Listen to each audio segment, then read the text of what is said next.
Hi, we're Dan and Carol Oler, and welcome back.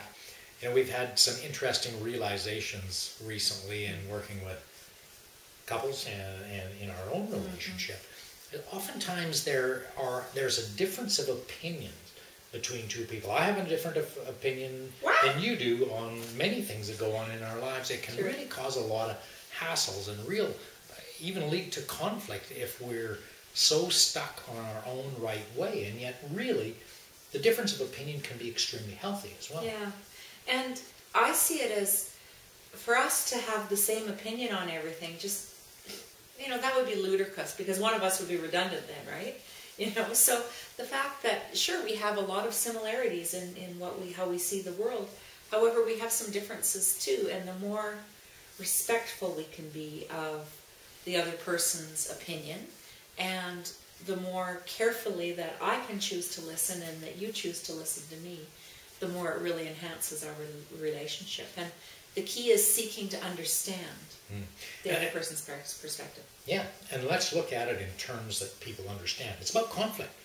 It's about us having conflict and being okay with conflict, because that's just the difference of opinion. The key piece is having it respectful, and so that we're looking for ways, as you said, to understand the other person rather than to defend my right way.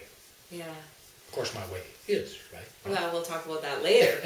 But, because when we become so stuck on being right, it just causes this back and forth conflict.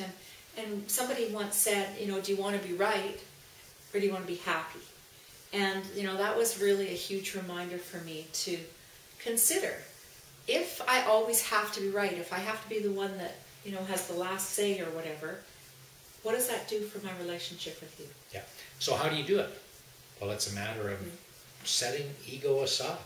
It's about going into if there's a conflict, a difference of opinion, going into it, both of you taking a deep breath and going into it by centering yourselves, by setting aside your own agendas, your own egos, your own need to be right, and really going into the conversation in a respectful way with the intent really to understand what your partner thinks, what your partner feels, what your partner says, so that you really get a better understanding.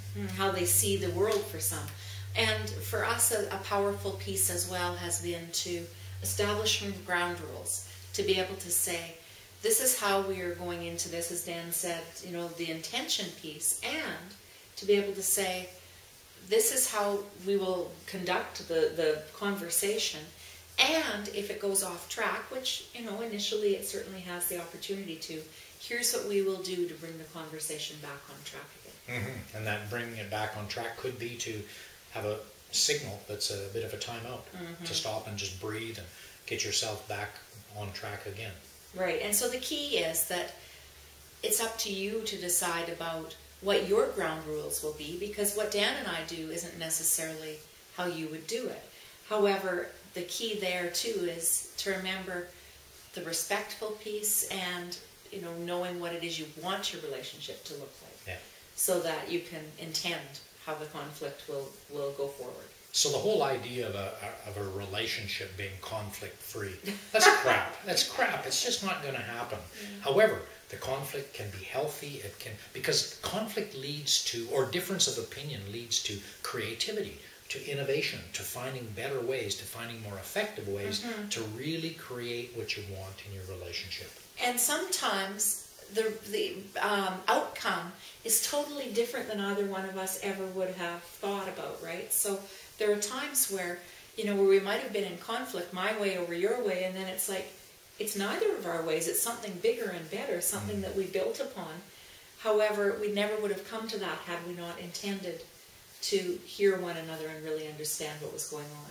So the challenge for you, should you choose to accept it, is to accept conflict in your relationship. Embrace it. Embrace it, absolutely. Knowing that those difference of opinions can lead to even better, more fulfilling, more satisfying relationship when you both enter into the discussions respectfully, carefully, and with a real intention to understand and to look for better ways.